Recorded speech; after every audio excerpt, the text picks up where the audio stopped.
Pour ma part, je vais faire très court, mais tant pis, c'est comme ça.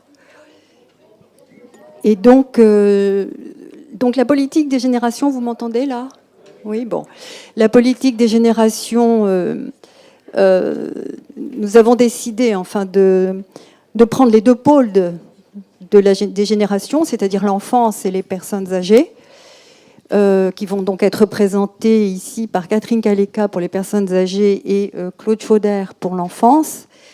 Pour ma part, je pense qu'il est important de dire à quel point ce qui se passe pour les personnes âgées se passe pour l'enfance, qu'on mesure l'état d'une société à la façon dont elle traite ces personnes âgées, dont elle traite la folie et dont elle traite les enfants, et qu'elle traite de la même façon, c'est-à-dire qu'elle maltraite de telle façon qu'il n'y ait pas de possibilité pour ces êtres d'être sujets. Il y a une désubjection pour ce qui est de l'enfance, parce qu'elle ne respecte en rien les droits de la CIDE, Convention internationale des droits de l'enfant, qu'elle a pourtant ratifiée. Oui, les enfants sont maltraités en France. Oui, il y a un démenti terrible entre les bonnes volontés que nous avons entendues tout à l'heure de la FNAREN, enfin de l'éducation nationale, avec ce qui se passe, dont nous avons eu un écho hier soir. C'est-à-dire que cette société me donne l'impression qu'elle mange ses enfants. Donc nous avons peur à la fois des enfants et à la fois des personnes âgées, parce que ce sont des personnes, comme le dit Sylviane Giampino fort bien dans son article à Spirale là, d'il y a quelques jours, et parce qu'elle reprenait son rapport, dont je vous conseille la lecture et dont je vous dirai un mot enfin, qui est que ceux-là n'aiment pas la singularité, la dépendance, l'inachevé, l'inconnu. Elles n'aiment pas les bébés. Ils encombrent, dérangent les intérieurs quadrillés, ne respectent pas les consignes. Les personnes âgées non plus. Donc, ces personnes-là sont vraiment vouées à quelque chose qui est de l'ordre de l'effacement en tant que sujet, et voire même à la destruction. Donc, je dis ça, il faut être très vigilant. Je pense qu'il va y avoir des rappels de vigilance à avoir. Mais, comme disait Pasolini, ça a été rappelé tout à l'heure, quelques semaines, je crois, avant sa mort, il a dit « Les lucioles sont mortes, sont toutes mortes ». Et donc, il y a eu un film assez formidable, j'espère que beaucoup d'entre vous l'ont vu, qui s'appelle Orlando Ferito, qui est une réponse à ces lucioles mortes de Didi Huberman, qui lui dit « Non, les lucioles ne sont pas toutes mortes ». Et ce film se termine, il est à Palerme, magnifique, sur deux choses. D'abord, les marionnettes d'Orlando et du Moyen-Âge ont été sauvées dans ce théâtre qui était en grève depuis quelques semaines ou quelques mois, et sur une balade dans Lampedusa avec les gens qui disaient comment ils se mettaient ensemble dans le collectif de cette île pour accueillir les réfugiés. Un bonheur. Donc oui, il y a des lucioles et on vous parlera des lucioles aussi aujourd'hui. Voilà. Je ne sais pas si... Oui. Donc, je vais essayer de vous parler des personnes âgées et de leur place dans la société en essayant, alors comment dire, le sujet est tellement vaste que je ne savais pas trop par quel bout le prendre, et vous voyez qu'on a un temps très limité, et donc j'ai décidé de faire une coupe drastique dans ce que je voulais faire, et juste, puisqu'on sort de propos sur l'éducation, faire des études de mots à propos des vieilles personnes, parce que vous savez bien tous que quand on parle des personnes âgées, en fait, on parle de quoi? On parle du problème des personnes âgées. Alors, en fait, d'abord, qui est âgé? Bon, ça, c'est une question que je posais régulièrement à mes étudiants, et on voit qu'on peut être âgé à 20 ans quand on est à l'école primaire. On est âgé. Quand on peut être âgé quand on a 60 ans parce qu'on est à la retraite. On peut être âgé quand on a 70 ans. On n'arrête plus maintenant de poser des catégories d'âgés. On a le premier âge, deuxième âge, troisième âge, maintenant quatrième âge. Et maintenant, les Américains, qui sont toujours en pointe, ont inventé les oldest old, qui sont les vieux des vieux. Parce que finalement, vieux, ça suffisait pas, il faut plus que vieux. Donc, ce qui m'interroge depuis longtemps, c'est finalement, on parlait de défaitisme de la société, le défaitisme qui entoure la question des personnes âgées. Je disais tout à l'heure que c'est un problème, et en réalité, tout le vocabulaire afférent au grand âge est teinté de problématiques dévalorisantes et utilise un vocabulaire discriminatoire. On pourrait presque dire que les vieux sont la banlieue aussi de notre société. Alors, de quoi on parle quand on parle des vieux? On a eu la route tout à l'heure. On parle de fardeau économique. Les vieux coûtent cher parce que quand même, il faut financer leur retraite. Alors, ils nous coûtent. Enfin, moi, je commence à coûter. Là, c'est le moment où je suis en train de profiter du magot. Mais les vieux coûtent cher. Ils sont en train de ruiner les jeunes générations. Et puis, vous savez qu'avec la pyramide des âges, ça ne va pas s'arranger. Et que donc, on est comme des pauvres Sherpas avec de plus en plus de vieux sur le dos qui nous coûtent. Or, en fait, j'ai trouvé dans le Nouvel Économiste qu'en réalité, on a tellement bien drastiquement réduit les retraites qu'en 2020, les retraites nous coûteront moins cher qu'à tout le monde en Europe. Donc les vieux sont en train de nous coûter moins cher. Deuxième point, donc les retraites coûtent cher, les vieux coûtent cher, la dépendance. La dépendance coûte cher. Alors, je vais le faire en deux termes. Premièrement, dépendance. Parce que j'ai beaucoup d'urticaire avec beaucoup de mots, j'en ai parlé à Claude Chauder. Et alors, dépendance, de mon point de vue, est un terme absolument discriminatoire. Et il faut savoir qu'il a été créé, et vous allez trouver ça étonnant, il a été créé à propos, non pas des vieux, mais des territoires colonisés, figurez-vous. C'est Ballandier qui le décrit, je vais essayer de retrouver ma page, voilà. Le terme de dépendance a été décrit et utilisé pour parler des conditions des personnes qui ont moins de droits du fait de l'occupation de territoires colonisés. Et ce terme donc a été décrit par Ballandier en 1952. Et voilà que nos amis médecins ont trouvé rien de mieux que de l'utiliser, ce terme de dépendance, pour les vieux qui avaient besoin d'aide. C'est-à-dire une catégorie de population qui devient bénéficiaire de moins de droits que l'ensemble du reste de la population. Et je vous signale qu'on a échappé belle, il n'y a pas très longtemps, à la création d'une loi spéciale grand âge avec des droits spécifiques qui, notamment, excluaient le permis de conduire, un certain nombre de choses qui faisaient que, à partir du moment où vous passez un certain cap d'âge, vous n'êtes plus un citoyen à part entière. Bon, là, ça nous est passé dessus, mais vous allez voir que quand je vois tous mes étudiants qui veulent enlever le permis de conduire des vieux, je ne suis pas sûre qu'on ne va pas nous tomber dessus. Alors, deuxième question, donc la dépendance. La dépendance, on va pouvoir parler de poids économique de la dépendance. Et là aussi, on sait, on pense que ça grève tout à fait de façon très lourde notre budget. Je suis allée chercher des chiffres, moi je ne suis pas du tout économiste, il y en a ici beaucoup mieux que moi, mais qui pourront vérifier. En fait, le fardeau de la dépendance, c'est 24 milliards de financement public. Alors pour moi, ça ne représente pas, j'ai du mal à voir ce que ça fait, mais certains d'entre vous pourront le savoir mieux que nous, vous. Et ce qu'il faut savoir surtout, c'est que c'est 1% du PIB. Vous vous en doutiez ? Le fardeau de la dépendance des vieux, c'est 1% du PIB. Et pour vous donner un ordre d'idée, le fardeau de l'éducation nationale, c'est 6% du PIB. Donc on n'est pas dans les catégories catastrophiques qu'on est en train de nous décrire sans arrêt en parlant des vieilles personnes. Les vieilles personnes coûtent, c'est vrai, mais elles ne coûtent pas au point de nous faire un boulet qu'on est en train de décrire. Troisième point, sur la question donc de la dépendance, je vais la développer. Qu'est-ce qui rentre dans la dépendance? C'est les maladies du grand âge.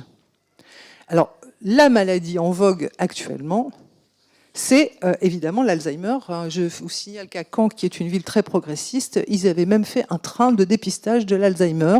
Et quand je leur avais dit que c'était angoissant, ils m'ont demandé pourquoi. En fait, on pouvait rentrer dans un train pour faire des tests pour savoir si on avait un Alzheimer. Il ne disait pas où allait le train après. Alors, ouais, non, mais après, on m'a dit que j'avais l'esprit mal tourné. J'ai pas voulu monter.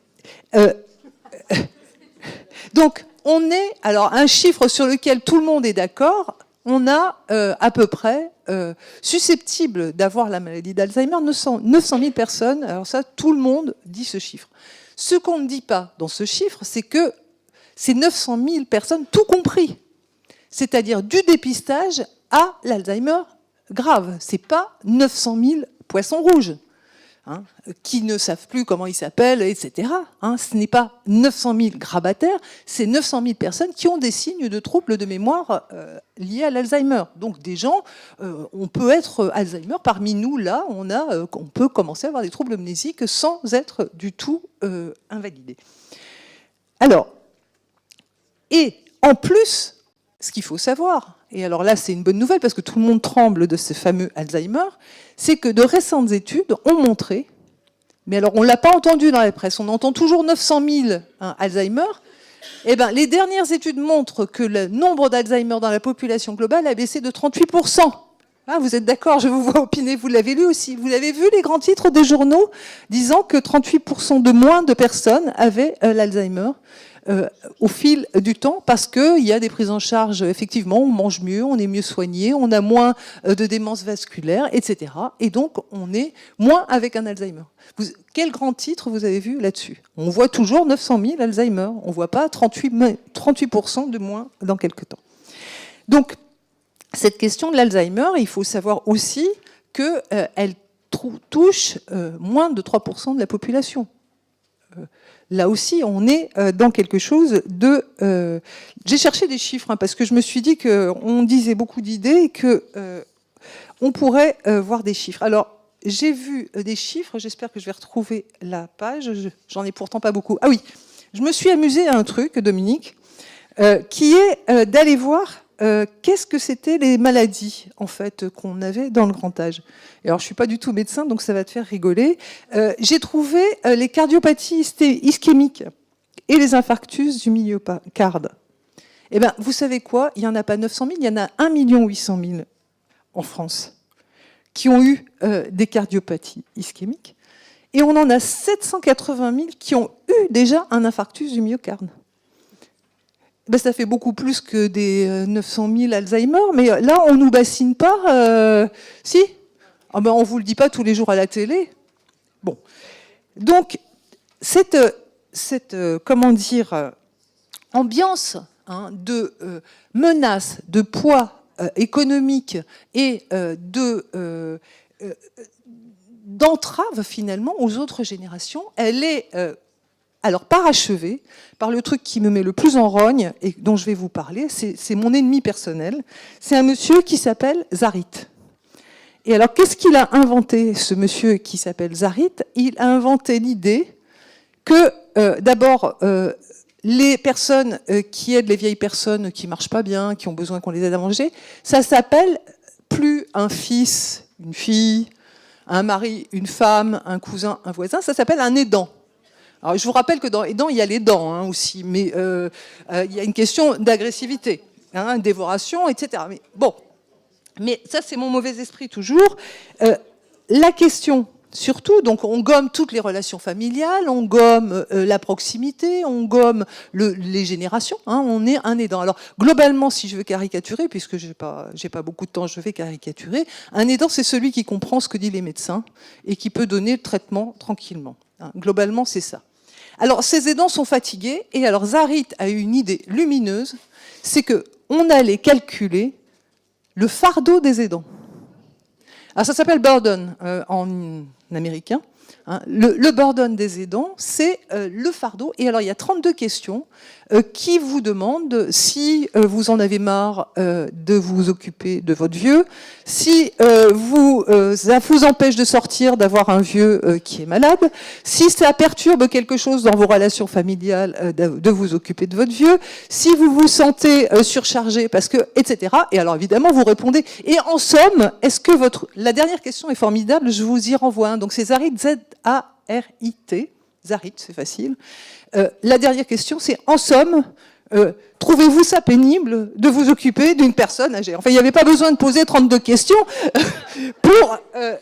mais ce qui est très étonnant dans cette histoire, c'est que tout ce qui concerne le soin aux personnes plus âgées est considéré sous l'angle de l'apesanteur, du poids, de l'incapacité, de l'empêchement. Est-ce que vous avez honte de votre personne âgée? Bon, moi, quand j'ai des gamins qui font des bêtises, j'avais des gamins qui faisaient des bêtises dès qu'on faisait dans le train, j'avais honte de mon jeune, mais on me demandait pas avec un questionnaire, est-ce que vous avez honte de votre gamin? Est-ce que vous en avez marre de votre gamin qui vous réveille la nuit? Est-ce que vous... En fait, alors, la solution dans l'échelle de Zarit, finalement, c'est que quand on a une très haute note, c'est-à-dire que c'est sur 36, donc quand vous avez 32, pour que vous tuiez pas votre vieux, on vous dit il faut le mettre en institution. Mais moi, je me demande, pourquoi est-ce qu'on ne pose pas la question à propos d'un bébé de 3 mois? Et on devrait tous les mettre en institution, parce que tous les parents en ont marre, en fait. Eh bien, la question d'en avoir marre, elle ne se pose pas pour les enfants, alors que les parents en ont marre, mais elle se pose pour les vieux, et là, on est supposé trouver que c'est trop et qu'il faut le déléguer à quelqu'un. Alors, je suis très contente, parce que maintenant, on commence enfin à dire, dans ces études-là sur les aidants, que, certes, on en a marre, certes, on ne sait plus, certes, ça prend du temps, mais que certes aussi, on est content et on se sent valorisé, parce qu'on s'occupe des plus âgés que nous, et que ça nous fait aussi du bien. Et c'est là que je voudrais insister, c'est que cette ostracisation des vieilles personnes, ça enlève l'idée que d'abord, pendant toute une période, les vieux aident les plus jeunes. Quand les vieux sont très valides, ils sont tout le temps en train d'aider les plus jeunes, notamment économiquement, mais pas seulement.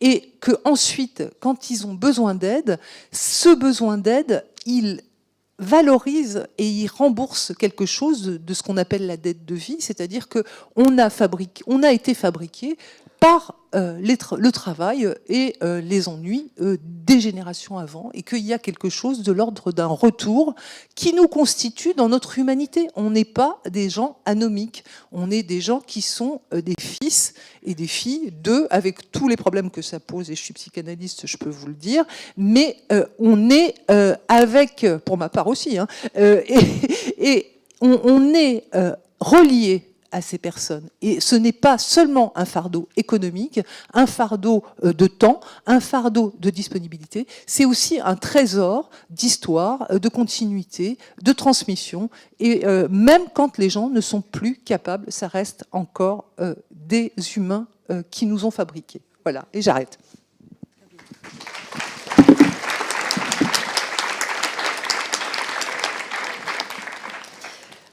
Merci Catherine. Alors bon, vous aurez compris qu'elle pense qu'on s'occupe moins bien des personnes âgées que des bébés. Moi, je prétends qu'on s'en occupe aussi mal. Voilà, c'est-à-dire qu'on met les... On n'a pas le temps. Non, mais on n'a pas le temps. Donc, mais simplement, ce qui se passe pour les personnes âgées se passe pour les enfants, et ça a déclenché dans la société des mouvements de défense, notamment à partir de 2005 de Pas de zéro de conduite. Et Claude Chauder va nous dérouler un petit peu ce que nous avons essayé de mettre sur pied dans différents collectifs pour venir en aide aux tout-petits. Oui, je vais faire le plus vite possible et reparler de ce qui m'amène ici et de cette invitation à parler de la sécurité, à supposer que le mot puisse vous agréer, en tout cas sur cette idée qu'elle est ailleurs et sur le chemin de laquelle... ça marche comme ça. Donc la question de la sécurité, pour laquelle je pense que le chemin est assez bien jalonné, pour autant que les lucioles, nous les voyions, ou en tout cas que nous aidions à ce qu'elles se rallument. Et donc c'est de ça dont moi j'avais envie de parler, en m'appuyant sur le film de hier soir, dont j'avais envie de dire qu'il nous amène surtout à faire très très attention aux raccourcis et à faire très attention aux résumés qui peuvent éventuellement induire en erreur concernant la place des lucioles justement et de ce qui peut les rallumer.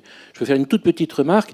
Une lecture un peu trop rapide laisserait entendre que s'il n'y avait pas de chômage, ces problèmes que ce film montre n'existeraient pas. C'est certainement partiellement vrai, mais sûrement pas en totalité. Et on pourrait s'intéresser à des choses qui qui sont extrêmement importantes pour la question qui m'amène ici, à savoir qu'est-ce qui amène certains jeunes à ces choix et pas d'autres. Et quand je dis ces jeunes, je pense à des jeunes musulmans, mais je pense aussi à ceux qui se convertissent et qui sont peut-être pas à ceux qui se convertissent forcément tous concernés par ça, mais le fait qu'ils se convertissent peut effectivement nous amener à nous questionner qu'est-ce qui se passe dans leur trajectoire. Alors depuis 50 ans, 60 ans, en tout cas depuis 45, des structures, des chercheurs, des recherches, toutes sortes de travaux, des dizaines et des centaines de travaux, jalonnent justement et nous permettent de travailler sur ce qui peut conduire à la désespérance d'un jeune, à la souffrance d'un enfant, à la souffrance d'un bébé. Ces travaux sont ceux qui nous permettent de construire ou de reconstruire là où il y a de la casse.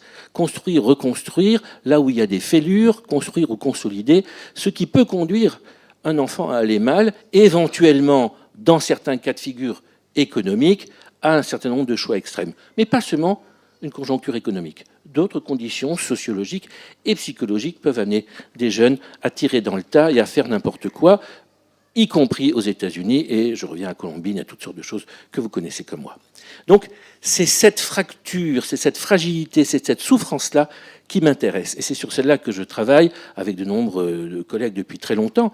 Et c'est cette fracture qui conduit à construire, parce que les conditions nous y conduisent et nous imposent, à construire, à reconstruire la notion de prévention pour en faire une notion de prévention prévenante, pléonasme s'il en est. Mais parce que bien, pourquoi ? Mais parce qu'il y a justement une prévention qui ne l'est pas et qui vient justement substituer à ce dont je viens de parler et ces processus de construction, des préventions de dépistage et des préventions qui déconstruisent et qui fragilisent et qui stigmatisent un certain nombre de populations, et en particulier des enfants dès 36 mois, et c'est la grande affaire de ce qui nous a conduit à pratiquement 300 000 à signer en 2005 cet appel « Pas de zéro de conduite » pour les bébés de 36 mois, et qui était, comme vous vous en souvenez sûrement, la réponse à un rapport et à des recherches qui reviennent régulièrement, qui repointent régulièrement le bout de leur nez sous toutes sortes de formes pour nous dire qu'on est moins intéressé par consolider, construire, reconstruire et travailler sur ces fêlures et sur ces souffrances que de les dépister pour écarter ou pour mettre à l'index ou pour mettre sous surveillance des parties de notre population, et en particulier des enfants.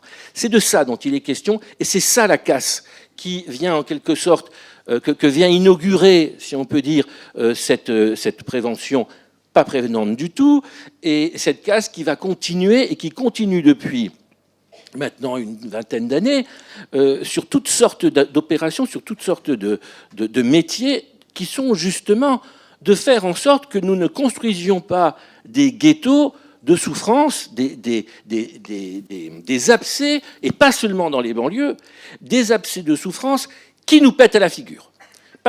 Et qui nous pèteront à la figure parce que nous ne nous en occuperons pas, ou en tout cas de moins en moins bien.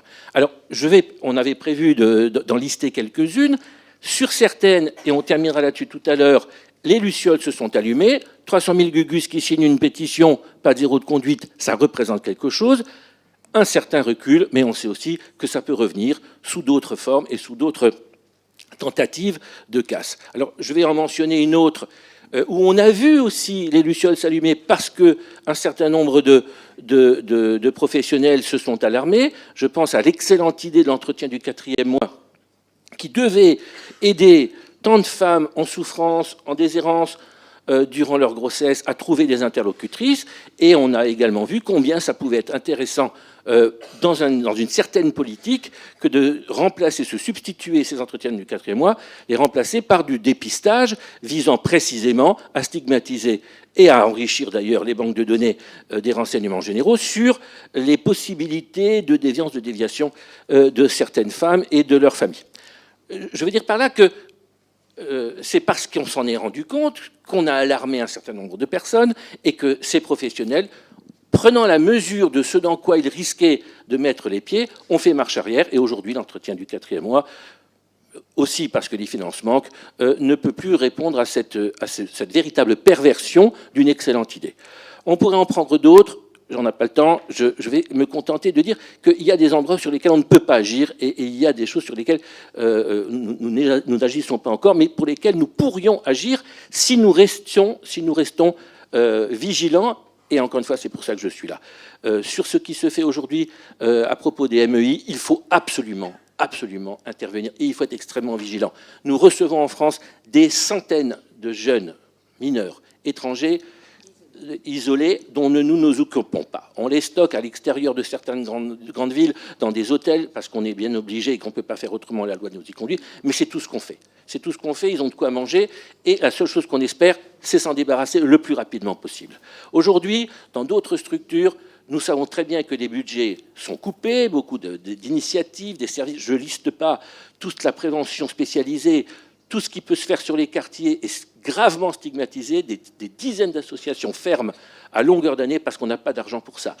Tout cela constitue la destruction de ce que nous pouvons faire en matière de lien. C'est là quelle est notre sécurité. Construire du lien, continuer à construire du lien et tout faire pour que ce lien soit maintenu ou en tout cas reconstruit là où il a été détruit. Je n'ai pas le temps de développer, mais je vous dis, c'est là que nous avons une responsabilité. Nous avons raté le coche absolument sur certaines banlieues, pas seulement sur les banlieues où vivent des gens issus de l'immigration, comme on dit. Nous avons raté le coche aussi dans des tas d'autres milieux où, effectivement, les enfants ne vont pas bien. Mon cabinet est rempli de gens, d'enfants qui ne vont pas bien. C'est parce que nous ne nous en occupons pas bien qu'ils vont mal et qu'ils représentent un danger pour nous. Et au lieu de les stigmatiser, eux, parce qu'ils sont dangereux, nous devons nous regarder, nous, et nous demander qu'est-ce que nous avons fait pour qu'ils ne deviennent pas des petites bombes à retardement. Voilà. Donc, c'est de ces lucioles, j'en ai nommé 2, qu'il nous faut nous occuper. C'est à cet endroit que nous avons dans une justification. Si c'est une réunion qui vise juste à échanger quelques informations, ça n'a pas de sens. Moi, l'appel des appels, j'y souscris et j'y ai souscrit le lendemain de sa création avec Roland. Et je pense que nous sommes là pour que ces propos, ces rencontres soient relayées dans nos provinces. Moi, je viens de province, pour que les choses puissent continuer à être dites et répétées. Sinon, ça n'a pas beaucoup de sens. Allez, j'ai fait dit.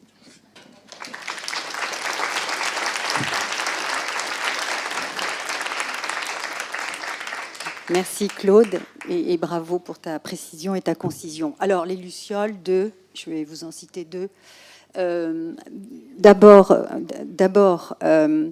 celle qui, à partir de Pas de zéro de conduite, a mené sur le chemin de cette fameuse prévention prévenante qui est si importante et qui fait que depuis des années, nous sommes plusieurs à nous battre pour que ça prenne corps dans la société et de façon politique. Nous voulons des sujets politiques.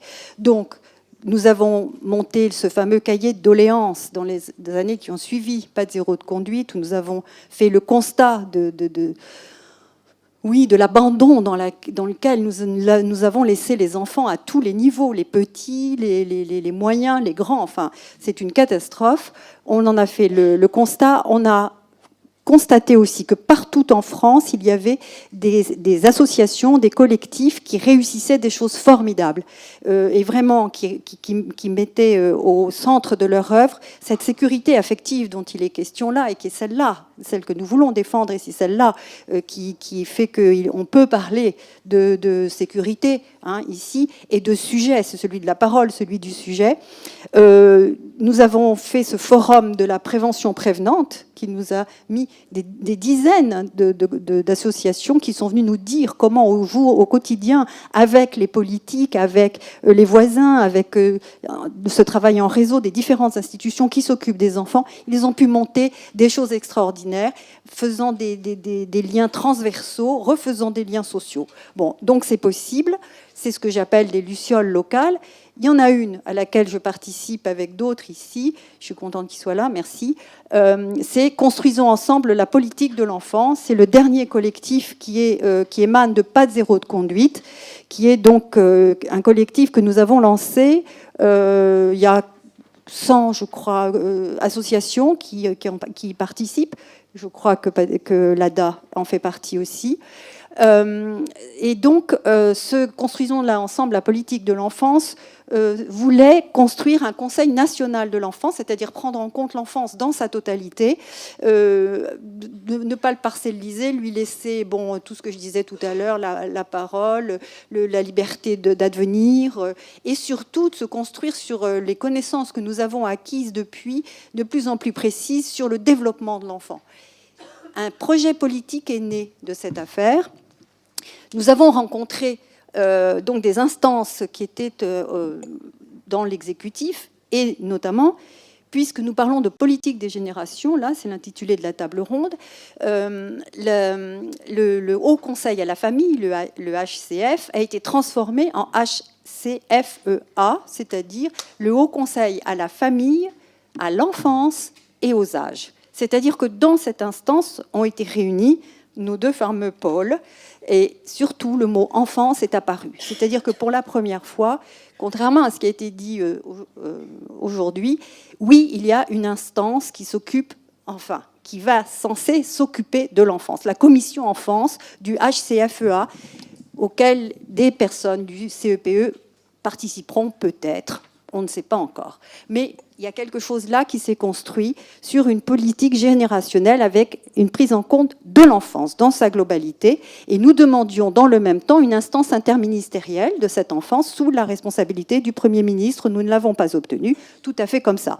Mais ce qu'il y a, c'est que la personne au gouvernement, alors s'il y a une chose qu'il faut peut-être retenir de ces institutions dures et qui broient de l'humain, il y a parfois des personnes qui ont décidé de ne pas participer au non-sens global de la société et qui écoutent, entendent. Bon, alors c'est le cas de Laurence Rossignol, mais je vais vous dire, je ne suis pas du tout pour le Parti socialiste en ce moment, mais cette femme a été nommée ministre des familles, de l'enfance et du droit des femmes. Et ce mot enfance, elle y a tenu. Et elle y a tenu, elle s'est adossée au CEPE enfance. C'est-à-dire que nous l'avons aidée. Nous avons rencontré les gens de son cabinet pour que cette instance voie le jour. Je ne sais pas ce que ça va donner. Vous voyez la date où nous sommes. Vous savez qu'il va y avoir des élections d'ici pas longtemps. Les décrets, nous dit-on, vont paraître. En tout cas, le fait que le mot enfance passe comme signifiant dans l'exécutif, pour l'instant, c'est plutôt favorable. C'est pour moi une luciole, parce que tout ce que nous avons dit dans le CEP enfance et que nous avons beaucoup travaillé est un espoir. Voilà. Donc ça, c'est quelque chose que je trouve moi d'important à défendre. Je le défends. Je fais partie de ce collectif. Je le défends. La deuxième luciole, alors ça, c'est tout à fait autre chose. Pour ceux qui y seraient intéressés, j'ai à leur disposition un article de Mediapart sur le traitement de l'autisme. Alors ça, il s'intitule « Les autistes otages de petits intérêts et de grosses embrouilles ». Alors cette histoire-là, des petits intérêts et de grosses embrouilles, otages de petits intérêts et de grosses embrouilles. Alors l'histoire, elle est très simple, j'ai exactement 3 minutes pour vous la raconter. Eh bien, je vais prendre ces 3 minutes. Je vais aller très vite. Dans la Seine-et-Marne, nous avions tout à l'heure la sénatrice, une ancienne sénatrice PC de Seine-et-Marne, justement. Et j'en ai débattu avec elle l'autre jour à la Fête de l'Humanité. Sur le terrain, c'est construit du fait du secteur psychiatrique. Ce fameux secteur dont on vous a dit qu'il était tellement menacé tout à l'heure, qui était en train de disparaître. C'est un vrai crève-cœur. C'est une institution formidable. Et les intersecteurs, ce sont les soignants qui s'occupent des enfants dans le monde de la psychiatrie. L'intersecteur de Seine-et-Marne a donné lieu à une création d'une association d'hôpitaux de jour, d'IME, d'accompagnement d'enfants autistes, avec les familles de ces enfants-là et avec les soignants de l'intersecteur de Marne-la-Vallée, de tous ces endroits-là. Région sinistrée s'il en est, je vais vous dire, pour ce qui est de la psychiatrie et notamment de la pédopsychiatrie. Ils ont monté des choses, ils se sont créés, ils étaient très contents de leur... Oui, ils étaient très contents. Oui, c'est vrai. Ils étaient très contents de ce qu'ils avaient fait. Ils étaient accompagnés d'un éducateur qui, très brillant, a fait ses classes dans cet intersecteur, a fait son réseau aussi, son carnet d'adresses, s'est fait remarquer par l'administration hospitalière, a monté en grade et s'est retrouvé, je vais vite, conseiller du cabinet de Ségolène Neuville. Ségolène Neuville qui, il y a quelque temps, interdisait la psychanalyse comme traitement pour l'autisme dans les institutions s'occupant de ces enfants, mais imposait la méthode ABA. La méthode ABA est une méthode, vous vous renseignerez, vous savez sûrement qu'il y a une espèce de conflit entre le comportementalisme et ce que représente de dressage et de rapport à l'enfant, la méthode ABA, mais surtout elle est soutenue par une association de parents en grande souffrance. On sait ce que c'est que d'avoir un enfant autiste, on l'imagine, c'est terrible. Donc nous, les psychiatres, on ne s'est jamais attaqué à eux, on a laissé faire, même s'ils nous ont beaucoup maltraités, et ils ont beaucoup maltraité Pierre de Lion et David Cohen, notamment, les médecins-chefs de la Pitié et de Lille, dont de Lyon fait partie de l'appel des appels et fait partie du CEPE aussi. Bon, voilà. Ségolène Neuville a interdit ces méthodes-là et a dit, bon, ben, de toute façon, c'est un décret, hein. Et elle a dit, il va y avoir ce que j'appelle des brigades ministérielles qui vont aller vérifier que ce décret est respecté.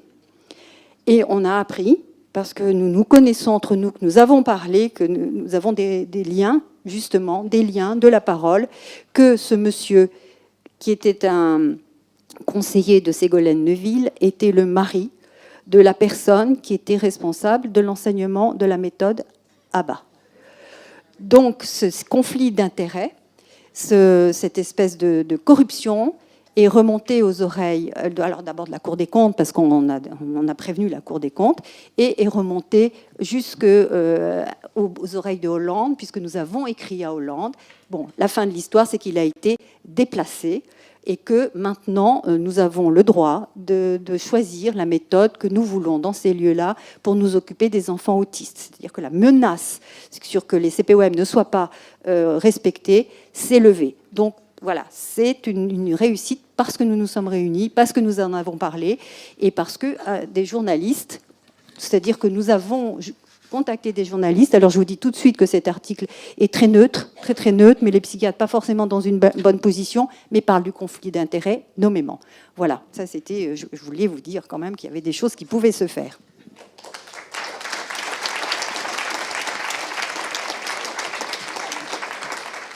Énormément choquée, je dois dire, que la réflexion n'a été portée que sur l'enseignant et pas du tout sur l'enfant.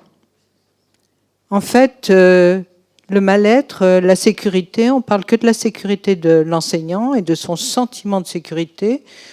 Or, pour moi, l'éducation, c'est l'enfant qui est au centre du sujet.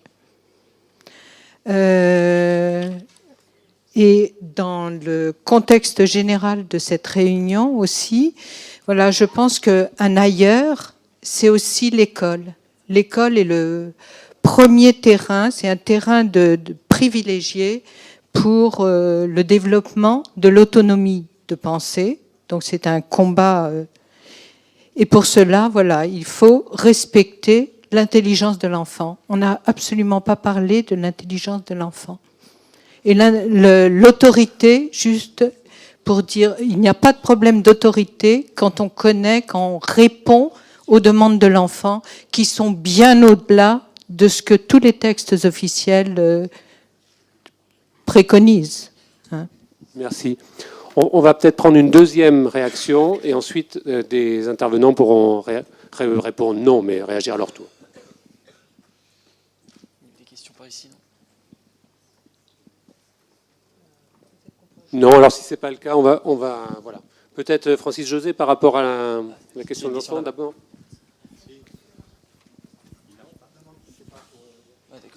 Oui, c'est juste par rapport à l'intelligence de l'enfant. Donc, ça marche? Non? Oui? C'est qui marche. Si, ça marche. Pas très bien. Il faut que je parle fort comme ça? Non?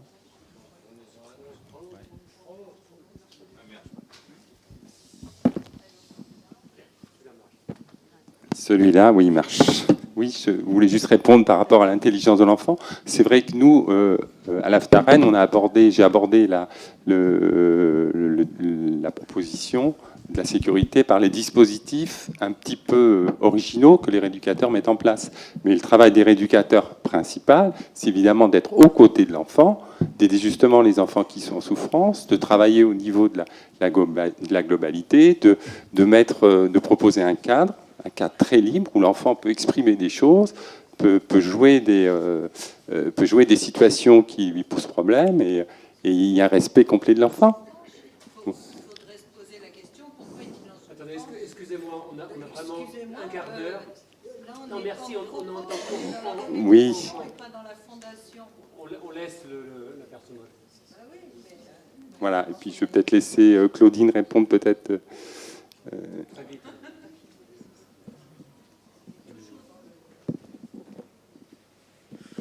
Bon, je suis désolée si mon message a été mal perçu, parce que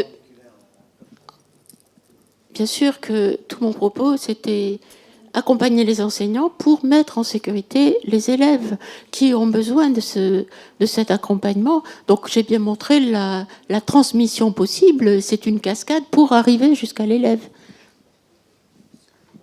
Une autre intervention peut-être ? À moins que quelqu'un veuille réagir. Oui, alors évidemment, j'ai oublié de vous dire le principal, c'est qu'il y a un rapport qui a été fait par Sylviane Giampino sur toutes ces questions-là et qui parle d'un lieu tiers entre l'école et la famille, justement, comme médiation, justement, et qui est absolument formidable dans sa méthode et ses conclusions, et qui est une façon de mettre en œuvre la politique de l'enfant, justement. Je vous le conseille. Il est joignable, enfin, on peut le retrouver sur Sylviane Giampino, rapport sur les lieux d'accueil. Alors, c'est seulement les lieux de l'accueil, mais c'est tout à fait dans le sens de ce que vous dites et de ce que nous voulons dire ici, que nous n'avons pas le temps de développer. Mais c'est un rapport qui est appuyé sur une méthodologie tout à fait formidable, qui s'est intéressée à beaucoup de professionnels, beaucoup de milieux, qui a pris du temps. Ils ont co-construit l'affaire. Enfin, c'est tout à fait exemplaire de ce que pourrait être la commission enfance de l'HCFEA, d'ailleurs. Voilà. J'ai oublié de vous en parler. Nicolas.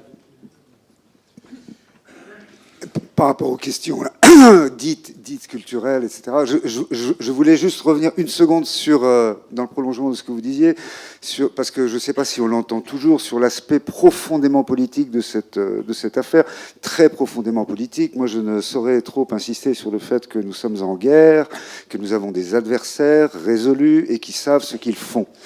Et que, pour vous donner un exemple, parce que j'ai dit rapidement que nous étions en danger puisque nous n'avons plus un sou, tout à l'heure, mais on a quand même pris la précaution de trouver des partenaires européens, des Belges, on parle beaucoup des Belges aujourd'hui, de Culture et Démocratie, une association de Bruxelles, avec lesquels nous avons fabriqué une publication qui va s'appeler Archipel au pluriel, et qui traite dans son premier numéro, qui va sortir vendredi prochain, des migrants.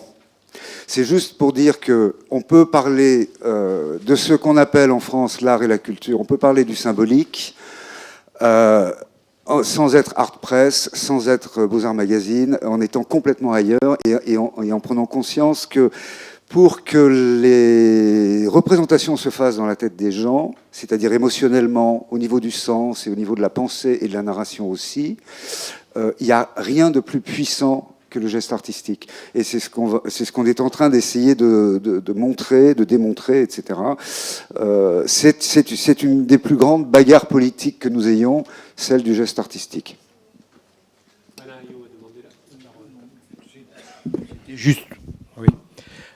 C'était juste pour dire un petit mot à propos du tout début de votre intervention concernant l'éducation artistique. Il y a, je l'ai dit tout à l'heure un peu rapidement, mais la question de réinventer une démocratie culturelle dans des lieux aussi stratégiques que la question que l'école, par exemple, sauf que nous sommes confrontés à une question de caractère historique à laquelle aucun ministre de l'Éducation nationale n'a mis fin depuis 30 ans, c'est la baisse régulière et continue de la part de l'éducation artistique dans le projet éducatif.